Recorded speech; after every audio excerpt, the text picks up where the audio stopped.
I called the police on my CEO wife's scheming secretary, yet she shouted at me with red-rimmed eyes, "Li Chuan, where are your manners?" The Maserati pulled over. The atmosphere inside froze. Why? Qinghan gripped the steering wheel. Her voice was ice-cold. "Give me a reason.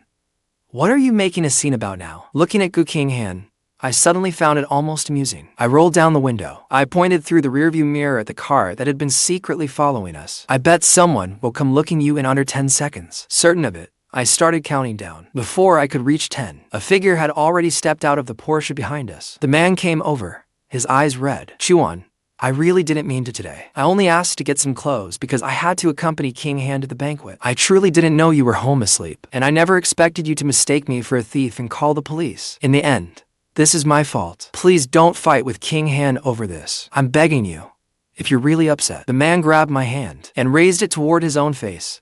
"Hit me. Take it out on me." I watched coldly as he was about to strike himself. Qinghan barked coldly, "Li Chuan, where are your manners?" I found it laughable. See, I didn't even need to do anything. I was just sitting here, and somehow it still became my fault. I pulled my hand free. I turned to Qinghan. "Do you understand now?" "Qinghan, I think I've finally let go. My heart hurts so much that I'm numb. I barely feel anything anymore." I unfastened my seatbelt. Then I told her, "This is why. Qinghan, let's get divorced." I opened the car door. Under the secretary's shocked, secretly delighted gaze, I smiled at him.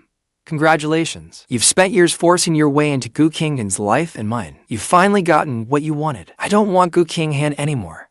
Then I turned to leave. Qinghan hurried out and seized my wrist. "Li Chuan, what the hell is wrong with you? Do you have any idea that because of your call to the police today, I missed a project worth hundreds of millions? All because you said you were scared." I rushed to the police station like a madwoman, and when I arrived, you had my secretary arrested. You're always targeting Away. Away has even been speaking up for you. He told me not to be angry with you so we could get along. Don't be so ungrateful. Her grip hurt like hell, pulling at the old scar on my wrist until it ached worse. I frowned at my wrist, already red halfway around.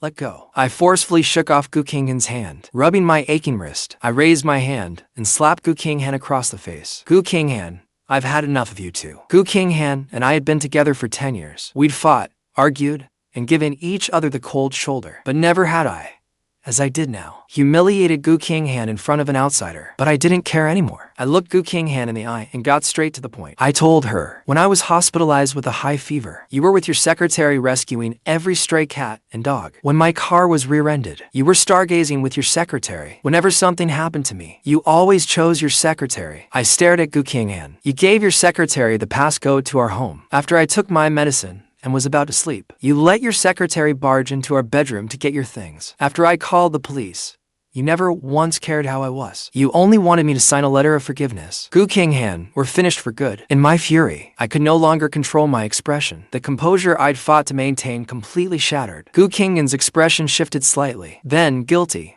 she instinctively began to explain. "I didn't know you'd come back from your business trip. How could I turn down Chairman Zhang's invitation? I only let Away get my things because I had no choice. Why do you have to make such a big deal out of this?" Qinghan looked at me with utter disappointment. "Since when did you become so jealous? You keep clinging to baseless suspicions. Li Chuan, no woman would like a man like you. I truly thought I would not be hurt again. At least, from signing that letter at the police station to getting into the car with Qinghan, I had kept my dignity. I had kept the manners expected of me. I had even replayed in my mind every memory Qinghan and I shared. In the end, I made my decision. I wanted this to end with dignity. Yet because of Qinghan's complaints and accusations, tears still spilled beyond my control. Like pearls from a broken string, they kept falling, impossible to stop. "You're right. No woman would like a man like me," I choked out. "So, I don't need you to like me either." I wiped away my tears and turned to leave. But Hu Wei stopped me. He started crying alongside me, crying even harder than I was, apologizing over and over. "Chuan, I really didn't mean it. Please don't be mad at Qinghan. I'll resign tomorrow. I'll disappear immediately. Qinghan really loves you. Please don't make Qinghan sad, okay?" I hated Hu Wei's fake, innocent act more than anything. Watching Hu Wei sob helplessly, my tears stopped instead. I flung Hu Wei away and snarled, "Get lost." Hu Wei fell to the ground. He looked up at me in stunned disbelief. Qinghan helped Hu Wei up protectively. Seeing his scraped palm, she roared at me, "Are you insane? Apologize to Hu Wei. Dream on. You want me to apologize?" I looked at Qinghan, then at Hu Wei, whose eyes flashed with smug satisfaction. I left her with one sentence. if you won't agree to a divorce, then we'll settle it in court. I did not look back. I ignored Hu Wei's ceaseless sobbing behind me, and Qinghan comforting him while calling me crazy. I took a cab straight to my childhood friend's home. Without saying a word, my friend led me inside. He pulled dozens of beers from the refrigerator and set them on the table. He only asked, "Is that enough?" My eyes suddenly reddened as I looked at him. He said nothing, only opened his arms to me. I completely broke down, collapsing into his arms and sobbing. I cried until my voice was raw, until my whole body shook. I cried until I was vomiting in the bathroom, utterly wrecked. When I finally stopped crying, I told my friend, I want a divorce. I want Qinghan to die a miserable death. What lies at the end of love? It is to people once inseparable, once willing, to face the whole world together, becoming enemies who raise blades against each other, determined to fight until one destroys the other. It is once hoping to enter marriage's grave, and make flowers of love bloom even there, only to finally accept that even roses wither. I stayed with my childhood friend for half a month. During those 2 weeks,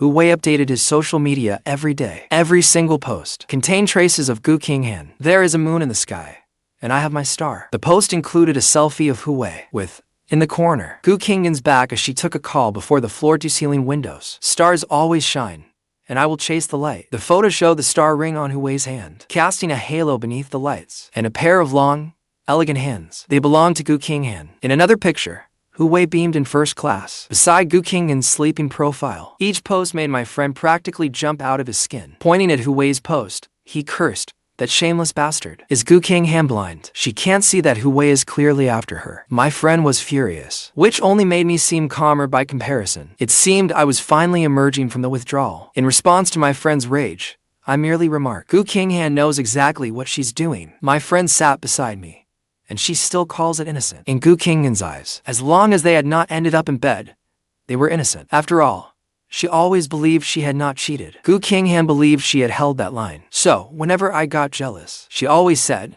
"Hu Wei and I are completely innocent. Your heart is filthy. When your mind is dirty, everything looks dirty." And I would be left speechless. Now, looking back on it all, I had let go.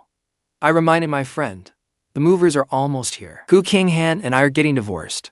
I'm moving out. Of course, I had to go back for the things that belonged to me. After all, my mother's keepsakes were still there. Good.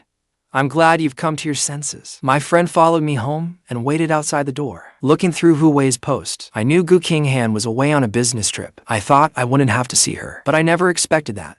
The moment I opened the door, the smell of food would drift in from the kitchen. When I stepped closer, I immediately saw someone sitting at the dining table. Hu Wei, legs crossed, eating jumbo shrimp. Hu Wei froze when he saw me. He looked like a child caught doing something wrong. He immediately stood up and called, "Chuan." I looked at Hu Wei wearing my pajamas and slippers, then watched Qinghan emerge with a plate, her smile turning stiff. She awkwardly asked, "Have you eaten?" I ignored Qinghan's attempt at friendliness, and froze when I reached the bedroom. All the figures I had neatly ranged beside the bed were scattered. Even the bed was a mess. The wardrobe had clearly been rummaged through. Even the safe at very back had been opened. My heart tightened as I instinctively checked inside. The safe was completely empty. Hu Wei stood in the doorway, his voice weak. I could barely hear him say, "I'm sorry. Qinghan and I lost our luggage on the way back from a business trip. She told me to come here and borrow some clothes." I accidentally opened the safe. My head rang as I turned around. When I saw the jade fragments in Hu Wei's hand, I stopped breathing. I really didn't mean to. "Please, Chuan." Hu Wei suddenly lunged at me, then dropped to his knees in front of me with a thud. He clutched my arm and sobbed, "Please forgive me. I didn't know these were your mother's keepsakes. I didn't know. I really didn't." Hu Wei grabbed my hand. "Hit me. Please, hit me. It'll make me feel better." Hu Wei lowered his head toward the floor. Just as his head was about to hit the ground, a hand suddenly thrust itself between us. Qinghan caught his forehead with her hand and pulled the trembling, sobbing Hu Wei up before looking calmly at me. "The dead cannot return, and objects are just objects. There's no need to punish the living over lifeless things." Hu Wei knows he was wrong. Qinghan's tone was so calm, as though this were nothing more than a trivial matter, and I were the petty, unreasonable one. She shielded Hu Wei protectively and told me, "Stop making things difficult for Hu Wei. He's already carrying enough guilt." I couldn't say a word or even react. As long as Hu Wei put on a pitiful act, everything became my fault. From Hu Wei stealing my watch, to taking my paintings, to smashing my wedding photo with Qinghan, to brazenly walking into my home, and now destroying the last thing my mother left me. Qinghan still demanded that I forgive him and be magnanimous. My head kept ringing, and my throat tightened. The trembling of my fingertips betrayed my loss of control. I turned to Hu Wei, still crying in Qinghan's arms. I walked straight up to him, right in front of Qinghan, grabbed his hair, and slammed his head against the wall. As Hu Wei let out a hysterical scream, I drove my foot into his knee. This time, he truly knelt before me. That's not how you beg forgiveness on your knees. I planted one foot on Hu Wei's knee, with one hand still gripping Hu Wei's hair. I slammed his head hard onto the floor. A violent impact rang out. I heard Hu Wei scream, as bright red blood seeped from his forehead. I told him, this is what it means to bow your head and admit your mistake. My eyes red, I gripped Hu Wei's hair and prepared to slam his head down again. When Gu Qinghan grabbed my wrist, she forcibly stopped me. She glared at me darkly and said, let go. Dream on. Gu Qinghan lifted a foot and pinned me down. Then she pried my fingers apart. My fingernail was nearly torn off. Pain furrowed my brow, but she didn't seem to notice. She kept forcing my hand open, bit by bit, warning me, don't go too far, Li Chuan. Too far? I looked at Gu Qinghan. I laughed in fury. Gu Qinghan, the difference between humans and animals is that humans can think and tell right from wrong. We are bound by morality, not ruled by impulse into protecting someone unconditionally. Since you've decided to protect Hu Wei, fine.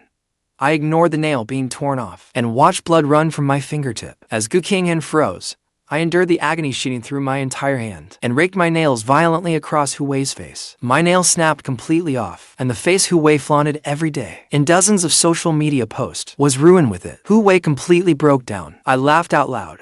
Do you know what this is? This is karma. Let me tell you, Gu Qinghan. I looked at Gu Qinghan's disbelieving expression, then at Hu Wei, clutching his face and screaming. I reminded her that I had never been a good man. You should have known that, Gu Qinghan. You have really crossed me this time. I swear.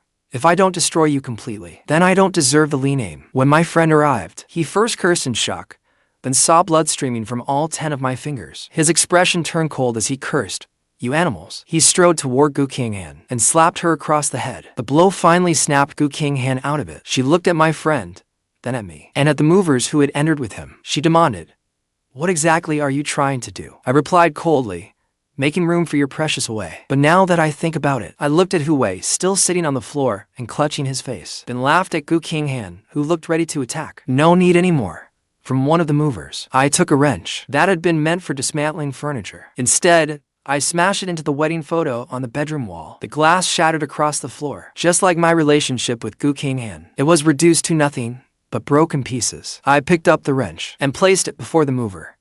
I've transferred the money to you. Sorry for the trouble today. Everything here is filthy.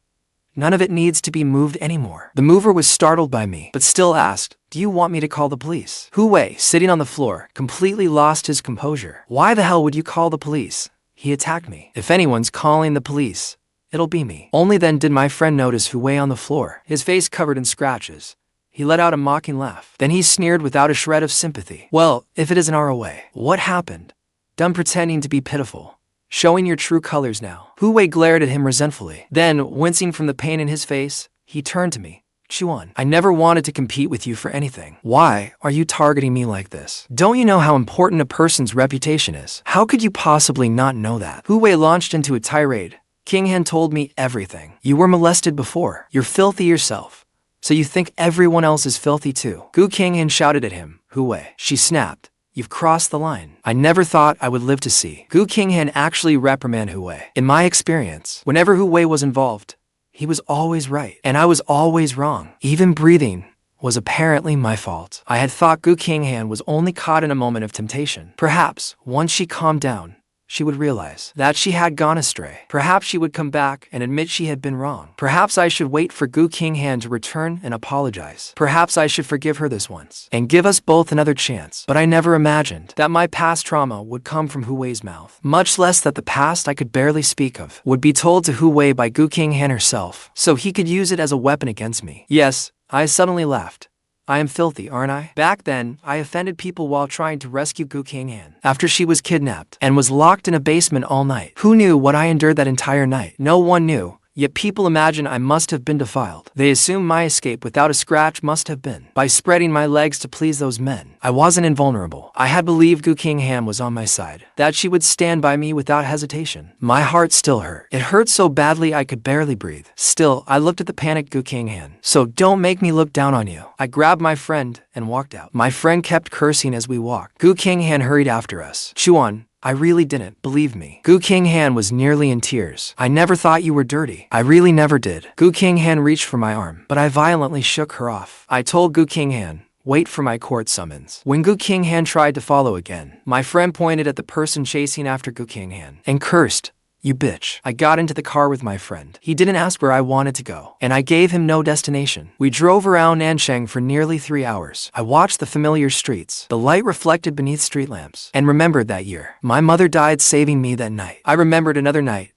so silent you could hear a pin drop. A broken Gu Qinghan found the equally broken me. She held me tight and swore, "Chuan, I'll love you in your mother's place. I'll love you. I'll love you forever." I believed her.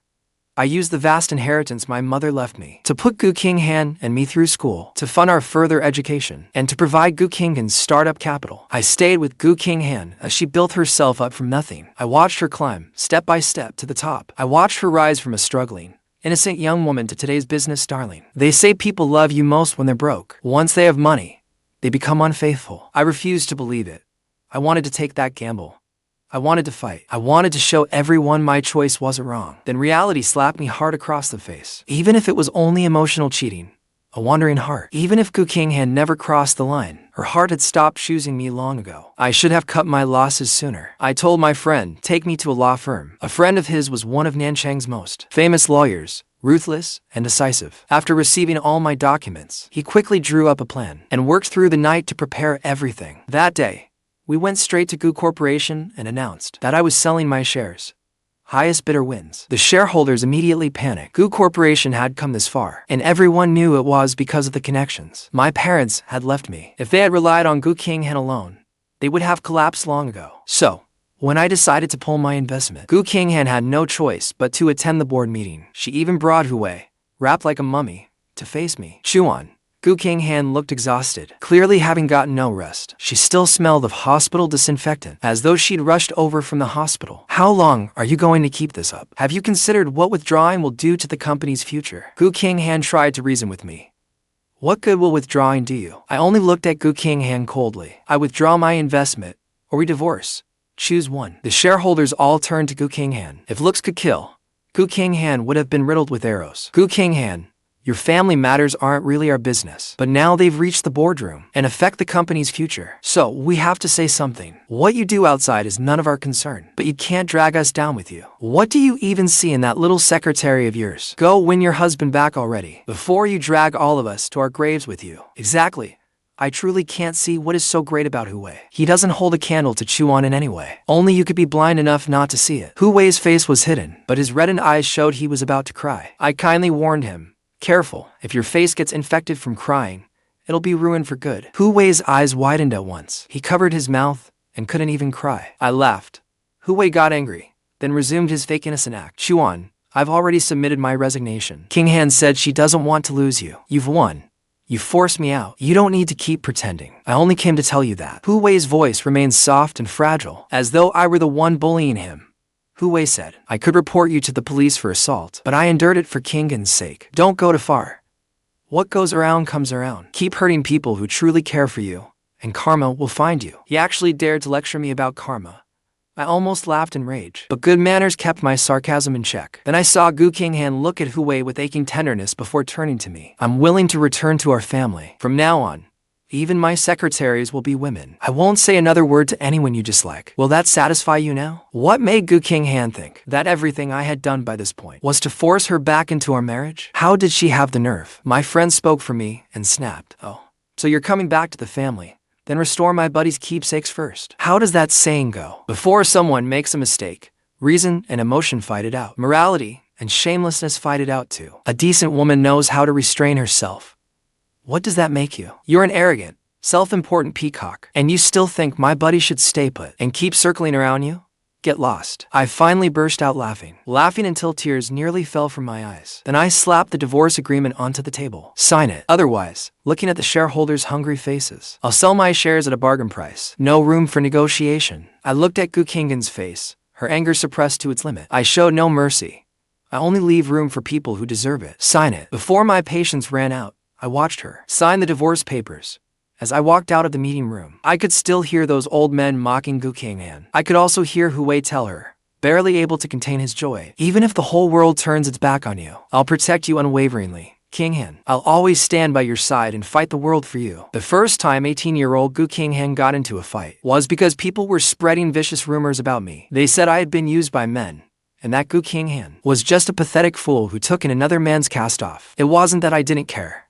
I only pretended not to. But Qinghan was the first to lose control. She took on 7 or 8 teenage boys by herself. They beat her half to death. I used my mother's inheritance to pay her medical bills and save her life. Back then, I sat outside the emergency room, watching the red light above the door. I only prayed Qinghan wouldn't die. Don't die. I don't want anything else. I only want Qinghan. Later, Qinghan confessed her feelings to me. We became a couple. It all felt like the natural course of things. My friend had warned me to beware. That Qinghan might change after becoming successful. But I swore Qinghan was different. Who is ever really an exception? The day Qinghan and I officially divorced, my friend and I sat in a bar. We laughed about the past. My father's affair should have been warning enough. Yet I still hadn't learned my lesson and fell for it again. Buddy, my friend said, throwing an arm around my shoulders. How can you remember pain if you've never fallen? Without pain, how would you learn to guard against it? People have to fall before they can grow. My friend and I celebrated my return to single life. I also received the assets that were rightfully mine. I split all the shares under my name into 10 portions and sold them to 10 shareholders. The company was no longer Qinghan's personal kingdom. 10 people now stood against her, leaving Qinghan surrounded on all sides. But I heard she and Hu Wei gradually went public. Though Hu Wei still had no official status, everyone knew that. When Qinghan was at her lowest, Hu Wei had stayed by her side. When everyone believed I had betrayed Qinghan, Hu Wei never left her. Now, everyone at Gu Corporation called Hu Wei the little boss behind his back. Hu Wei was living the high life. He even posted more frequently online, like a victorious general returning home, to flaunt his glorious victories. My friends saw Hu Wei's smug, triumphant face, and angrily asked, "You're just going to watch everything go smoothly for them?" Of course not. I looked at Hu Wei's latest post. You should eat what you love with the person you love. Having the person you love by your side is a 1 in a billion kind of luck. The photo showed the two of them on a boat. This time, Hu Wei wasn't the only one in the picture. As Hu Wei flashed a peace sign at the camera, Qinghan did the same. That woman who never liked photos had, for another man, once again broken her own rules and done what she once had refused to do. How was that not mutual devotion? I casually tapped like. The next second, the post disappeared. I laughed. I was rattled, completely rattled. At Qinghan's company's 5th anniversary gala, Hu Wei appeared as her only male companion. I guess Qinghan wanted to give Hu Wei a real chance to stand at her side. That was why she made the event especially grand. But halfway through the banquet, couriers kept arriving, asking Qinghan to sign for packages. Qinghan was run off her feet that day. It drew a crowd of curious onlookers. What is all this? They are arriving one after another. Even chives don't get cut down this often. Qinghan, show us what it is. We're dying of curiosity. What is it? Qinghan felt a faint sense of dread, but she was trapped by the situation. Then Hu Wei gave her the final push. Qinghan, I want to see too. In the end, Qinghan chose to open them right there. Though every instinct told her not to, she still could not resist the crowd's pressure until she finally opened them. Then photograph after photograph appeared before everyone's eyes. They showed Hu Wei and the owner of a rival company at candlelit dinners, entering hotels, smiling sweetly together. Qinghan froze. Hu Wei's eyes widened. Wow. I'd heard Hu Wei used to be a professional homewrecker. I thought Qinghan knew. Looks like someone couldn't stand seeing Qinghan being fooled any longer and wanted her to open her eyes. Choosing a day like this was truly vicious. How will Qinghan ever show her face in the business world again? Who would not mock Qinghan as a cuckolded fool who took another man's leftovers? Qinghan's face grew darker and darker. Hu Wei's face grew whiter and whiter. Together, they looked like a pair of black and white demons. Qinghan opened another box. Inside was an audio recording. There was no video, but it was explosive enough. It was Hu Wei's voice. I've already gained Qinghan's trust. As long as I turn her and Li Chuan against each other, we'll swallow the entire Gu Corporation sooner or later. Then I'll make my mother accept you, and we'll get married. Hu Wei's smile was like a blade, driven straight into Qinghan's heart. Yes, we'll get married. The truth was obvious. As a child, her parents abandoned her outside an orphanage. She was an unwanted orphan. At 7, she was adopted. She thought she had found a warm family, only to enter an even deeper hell. Her adoptive parents only treated her as a servant for their son. Every day, she went hungry and cold. If her adoptive brother was even slightly unhappy, she would be brutally beaten. Later, Qinghan's adoptive parents drove their truck while exhausted. That night, They died along with her so-called brother. She did not cry or grieve. She felt only endless relief and joy. She even laughed at the memorial hall for her adoptive parents and brother. Even when everyone called her an ungrateful wretch, she doubted human nature until she met me, the man whose mother still loved him. I drew close and warmed her heart, giving her hope for love. She decided to be with me properly. But later, someone believed her adoptive parents had left her a large compensation payout and inheritance. They tried to kidnap her. I was the one who saved her. After I was tortured all night, I still smiled and told her, "It's okay." That was when she decided she would love me forever, protect me, and never let me be hurt. She believed I was her only love, her soulmate, the other half who fit her perfectly. Now, looking at Hu Wei's true face, she suddenly remembered all these years. Every time I had screamed at her hysterically. Every time I cried and begged her to remember her promises. Every time I broke down and asked her, "Qinghan, do you still love me?" She suddenly understood. So this was how I had felt. That heart-piercing pain crept belatedly over every nerve ending, invading her from every direction, until she could barely stay standing. Has Qinghan been driven out of her mind by the shock? Why did she suddenly sit on the floor? She's lost it. Everyone thought Qinghan loved Hu Wei beyond reason, so she could not accept Hu Wei's betrayal. But that was not it. Looking at each deception involving Hu Wei, Qinghan knew at first glance that this was my work. It was as if she had been walking on a road parallel to mine, and was heading toward another fork in the road. By the time she realized it and looked back, I was nowhere to be seen. She broke down and threw everything away, then ran out of the banquet hall like a madwoman. I was not actually curious about Qinghan's reaction when she finally learned the truth, but my gossip-loving friend would not let it go. He clicked his tongue a few times. Unable to hold back, he cursed. Qinghan was devastated by the shock. She actually fled the banquet hall like a deserter. Everyone is saying Qinghan loved Hu Wei desperately. Why is Qinghan such a shameless woman? When I did not respond, my friend called out unhappily, "Little Chuan." Then he froze, because Qinghan was standing right in front of us. She was still wearing that evening gown, but she no longer had the sharpness she showed when she left me. Pale and exhausted, she walked up to me. Her eyes suddenly reddened. Chuan. I had only seen Qinghan cry twice before. Once, when I escaped after being kidnapped. The other time was when my mother died. This was the third time. She cried like a helpless child. I was wrong. I think I was truly wrong. I lost you. It was my fault, Chuan. I never loved Hu Wei. I was just angry. I didn't believe you truly wanted to divorce me. Even after you sold your shares, I still did not believe it. I thought you were only throwing a tantrum. I deliberately got close to Hu Wei, to make you regret it, to make you come beg me. But I forgot that I was the one who once begged you to love me. Qinghan had been proud for half her life. Yet now, she had shattered that pride with her own hands, kneeling before me and crying as she begged for my forgiveness. I used to care for Qinghan more than anyone, let alone seeing her kneel. Even when she merely frowned, my heart would ache for her. I would lower myself just to comfort her. But comforting someone is exhausting. Seeing Qinghan cry like this, my heart stirred, but only with hollow sorrow. Qinghan, I looked at her, with no emotion in my eyes. We cannot go back. From the moment you chose Hu Wei, from the first time you did not stand by me, from the time you helped Hu Wei blame me, from the time you let Hu Wei flaunt himself before me, we could never go back. That day, Qinghan pleaded with me all afternoon. Even my friend was disgusted by her, but he still drove her away, perhaps seeing that I truly had no intention of taking her back. Qinghan held on until nightfall, then finally left. My friend thought of Qinghan and gave her another nickname. That snot-nosed lady is going to make me laugh myself sick. My friend leaned against me, making a few more sarcastic jabs. I was already used to it. I looked over several cities I had picked out and asked where he wanted to settle down. My friend's eyes lit up. "Rich guy, you finally looked back and noticed me. Are you going to keep me?" My friend made me laugh. Before leaving Nanchang, I heard that something major had happened at Gu Corporation. Qinghan, who was running Gu Corporation, suddenly converted all her shares into cash and transferred it into her ex-husband's account. Then she waited outside her former secretary's home for half a month. At last, she caught the former secretary alone, jumped out from the bushes, and stabbed him in the abdomen. My friend showed me the news. Your ex-wife is actually a violent maniac. I looked at the many extra zeros in my account, then at the video on my friend's phone. My friend said, "Good thing we escaped that nightmare." Do you think when she hit, cursed, and mocked us back then, she had already mentally torn us to pieces? My friend, scared half to death, patted his chest.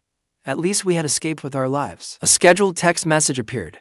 It was from Qinghan. She said, Chuan, if it hadn't been for you back then, I should have died that night. You gave me a chance to be reborn. You gave me life. Now, I am giving everything back to you. Later, I heard that Qinghan had taken her own life. She died peacefully, with a smile